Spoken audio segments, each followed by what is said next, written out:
మనం చూసినట్లయితే విరాట్ కోహ్లీ దగ్గర అన్ని రకాల కప్పులు ఉన్నాయి. ఛాంపియన్ ట్రోఫీ తీసుకున్నా, వరల్డ్ కప్ తీసుకున్నా, టెస్ట్ తీసుకున్నా, వరల్డ్ కప్లలో మ్యాన్ ఆఫ్ ది సిరీస్ అన్ని రకాల ఆయన రూమ్లో కనుక మనం ఏది ఇట్లా పెడతారు కదా, ఆ రూమ్లో మనం చూసిన ప్రతి కప్పులు ఆయన దగ్గర ఉంటాయి. కానీ ఒకే ఒక కప్, ఐపీఎల్ కప్ మాత్రం 18 సంవత్సరాల నుంచి ఆయనను వేధిస్తున్నది. సో ఐపీఎల్ కప్ మాత్రం ఆయన దగ్గర లేదు. సో ఒకే ఫ్రాంచైజీ తరపున 18 ఏళ్ళుగా, అంటే లాయల్టీ చూడండి ఇక్కడ. అంటే వేరే ఫ్రాంచైజీ అని కొనలేరా, అంటే ఆఫర్స్ రాలేవా అని, అట్లా అని కాదు, ఆఫర్స్ వచ్చి ఉంటాయి.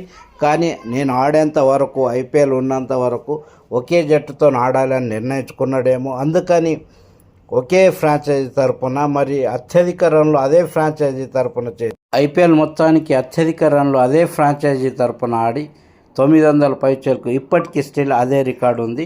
సో అంత 18 ఏళ్ళుగా కష్టపడుతున్నటువంటి వ్యక్తికి ఈ కప్పు మాత్రం సరిపోతుందని నేను అనుకుంటున్నాను. జై ఆర్సీబీ, కమెంట్ చేయండి.